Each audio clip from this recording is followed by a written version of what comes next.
আবার জাল নোট ধরা পড়ল। জাল নোট নিয়ে একজনকে গ্রেফতার করা হলো। বাস যাত্রী সেজে এসটিএফ একেবারে অভিযান চালালো। আর শিলিগুড়ি থেকে আসানসোলগামী যে বাস, সেই বাসে জাল নোট পাচার হচ্ছিল। মালদা থেকে আসানসোল ধাওয়া করে গ্রেফতার। কথা বলবো প্রতিনিধি দীপকের সঙ্গে। দীপক, দেখো, এসটিএফ কর্তারা জানিয়েছে কি আমের পেটির আড়ালে, অর্থাৎ আমের আড়ালে মালদা থেকে বিভিন্ন জেলাতে জাল নোট পাচার করা হচ্ছে, এমনই খবর ছিল এসটিএফ আধিকারিকদের কাছে। যে ঘটনা ঘটেছে শিলিগুড়ি থেকে আসানসোলগামী এনবিএসটিসি বাসে, এই ঘটনা ঘটেছে মালদার কালিয়াচকে। একটি আমের পেটি তোলা হয় বাসে, সেই পেটিকে সন্দেহ হয় এসটিএফ কর্তাদের কি এই পেটির মধ্যে জাল নোট আছে।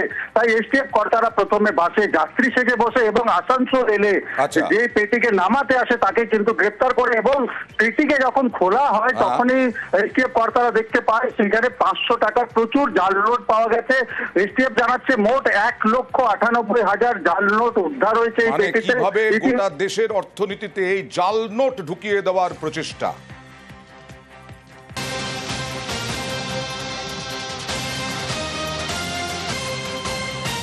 গত কয়েকদিন ধরে আমরা কবি সুভাষ মেট্রো স্টেশনের কথা বলছি। কালকে জানিয়েছিলাম কবি সুভাষ মেট্রো স্টেশন একেবারে ভেঙে ফেলা হবে, আর নতুন করে যে নির্মাণ হবে তার রাইটসের হাতেই থাকবে। মেট্রো স্টেশনের পুনর্নির্মাণের দায়িত্ব দেওয়া হচ্ছে রাইটসকেই। মেট্রো স্টেশনের পুনর্নির্মাণ কথা বলবো প্রতিনিধি আবিরের সঙ্গে। আবির, রাইটসই তো তৈরি করেছিল, মানে তৈরির সময় তদারকি করেছিল, 15 বছরের মধ্যেই ভেঙে ফেলতে হচ্ছে। সেই রাইটসের হাতেই কি বলছেন মেট্রো কর্তারা? 2010 সালে যখন এই স্টেশনের নকশা, স্টেশন কিভাবে কাজ করবে, অপারেটিং এর সমস্ত ব্যাপার, তার যাবতীয় তত্ত্বাবধান রাইটস করেছিল। সেই কেন্দ্রীয় সংস্থাকে পুনরায় দেওয়া হচ্ছে, এবং ইতিমধ্যেই রাইটস এর যে মেট্রো ডিভিশনের যারা ইঞ্জিনিয়াররা রয়েছেন তারা কলকাতাতে এসে গিয়েছেন। নতুন করে কবি সুভাষ যে মেট্রো স্টেশন তৈরি করা হবে তার নকশা থেকে শুরু করে যে যাবতীয় বিষয় তার তত্ত্বাবধানের কাজ তারাই করবেন। এবং রাইটসকে দায়িত্ব দেওয়া হয়েছে যে একেবারে দমদম থেকে টালিগঞ্জ পর্যন্ত বা কবি সুভাষ পর্যন্ত যে সমস্ত মেট্রো স্টেশন রয়েছে, সুড়ঙ্গ থেকে শুরু করে যে যাবতীয় পরিকাঠামো, তারা সেগুলো পর্যবেক্ষণ করে তাদের তরফ থেকে একটা রিপোর্ট তৈরি করে দেবেন।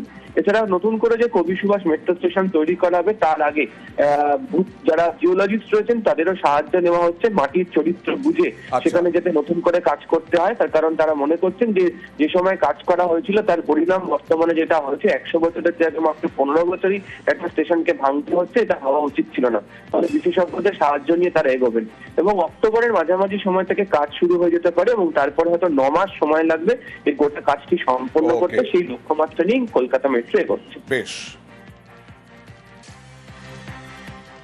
আর এবার চাকদার ছবি দেখাবো।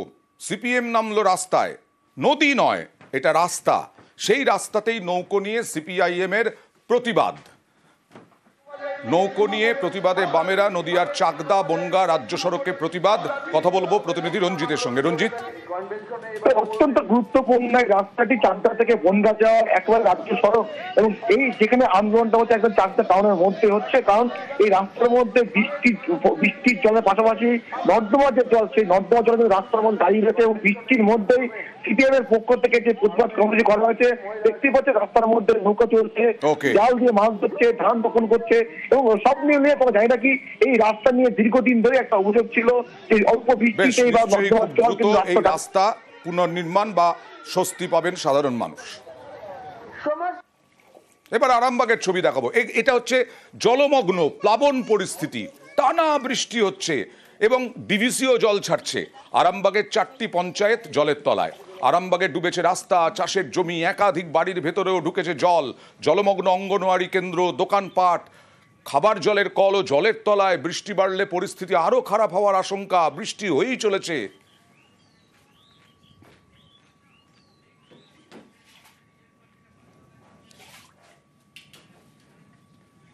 আবার জাল নোট ধরা পড়ল। জাল নোট নিয়ে একজনকে গ্রেফতার করা হলো। বাস যাত্রী সেজে এসটিএফ একেবারে অভিযান চালালো। আর শিলিগুড়ি থেকে আসানসোলগামী যে বাস, সেই বাসে জাল নোট পাচার হচ্ছিল। মালদা থেকে আসানসোল ধাওয়া করে গ্রেফতার। কথা বলবো প্রতিনিধি দীপকের সঙ্গে। দীপক, দেখো, এসটিএফ কর্তারা জানিয়েছে কি আমের পেটির আড়ালে, অর্থাৎ আমের আড়ালে মালদা থেকে বিভিন্ন জেলাতে জাল নোট পাচার করা হচ্ছে এমনই খবর ছিল এসটিএফ আধিকারিকদের কাছে। যে ঘটনা ঘটেছে শিলিগুড়ি থেকে আসানসোলগামী এনবিএসটিসি বাসে এই ঘটনা ঘটেছে। মালদার কালিয়াচকে একটি আমের পেটি তোলা হয় বাসে, সেই পেটিকে সন্দেহ হয় এসটিএফ কর্তাদের কি এই পেটির মধ্যে জাল নোট আছে। তাই এসটিএফ কর্তারা প্রথমে বাসে যাত্রী সেজে বসে এবং আসানসোল এলে যে পেটিকে নামাতে আসে তাকে কিন্তু গ্রেপ্তার করে এবং পেটিকে যখন খোলা হয় তখনই এসটিএফ কর্তারা দেখতে পায় সেখানে 500 টাকার প্রচুর জাল নোট পাওয়া গেছে। এসটিএফ জানাচ্ছে মোট 1,98,000 জাল নোট উদ্ধার হয়েছে এই পেটিতে। কিভাবে গোটা দেশের অর্থনীতিতে এই জাল নোট ঢুকিয়ে দেওয়ার প্রচেষ্টা।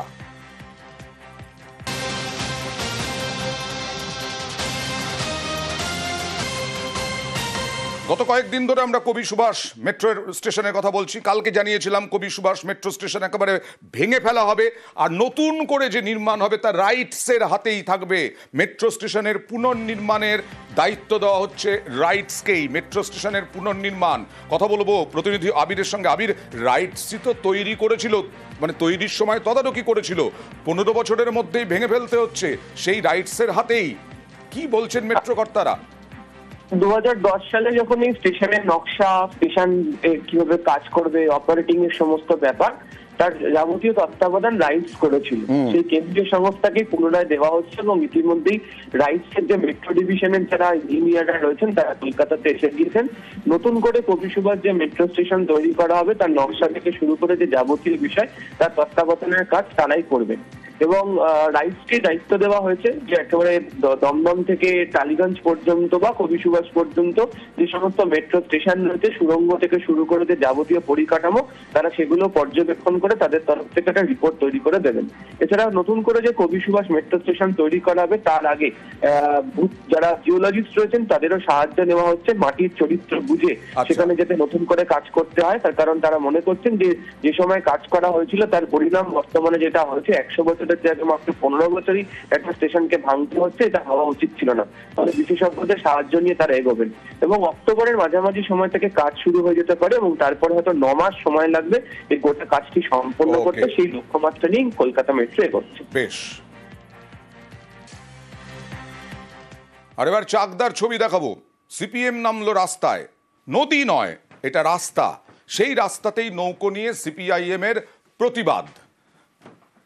নৌকো নিয়ে প্রতিবাদে বামেরা নদিয়ার চাকদা বনগা রাজ্য সড়কে প্রতিবাদ। কথা বলবো প্রতিনিধি রঞ্জিতের সঙ্গে। রঞ্জিত, অত্যন্ত গুরুত্বপূর্ণ রাস্তাটি চাকদা থেকে বনগা যাওয়ার একেবারে রাজ্য সড়ক এবং এই যেখানে আন্দোলনটা হচ্ছে একদম চাকদা টাউনের মধ্যে হচ্ছে, কারণ এই রাস্তার মধ্যে বৃষ্টির জলের পাশাপাশি নর্দমা যে জল, সেই নর্দমা জল রাস্তার মধ্যে দাঁড়িয়ে রয়েছে এবং বৃষ্টির মধ্যেই সিপিএম এর পক্ষ থেকে যে প্রতিবাদ কর্মসূচি করা হয়েছে দেখতে পাচ্ছে রাস্তার মধ্যে নৌকা চলছে, জাল দিয়ে মাছ ধরছে, ধান বপন করছে এবং সব নিয়ে তোমরা জানি না কি এই রাস্তা নিয়ে দীর্ঘদিন ধরে একটা অভিযোগ ছিল যে অল্প বৃষ্টিতেই বা নর্দমার জল কিন্তু রাস্তা পুনর্নির্মাণ বা স্বস্তি পাবেন সাধারণ মানুষ। এবার আরামবাগের ছবি দেখাবো। এটা হচ্ছে জলমগ্ন প্লাবন পরিস্থিতি, টানা বৃষ্টি হচ্ছে এবং বিবিসিও জল ছাড়ছে। আরামবাগের 4টি পঞ্চায়েত জলের তলায়। আরামবাগে ডুবেছে রাস্তা, চাষের জমি, একাধিক বাড়ির ভেতরেও ঢুকেছে জল। জলমগ্ন অঙ্গনওয়াড়ি কেন্দ্র, দোকানপাট, খাবার জলের কল ও জলের তলায়। বৃষ্টি বাড়লে পরিস্থিতি আরো খারাপ হওয়ার আশঙ্কা। বৃষ্টি হয়েই চলেছে।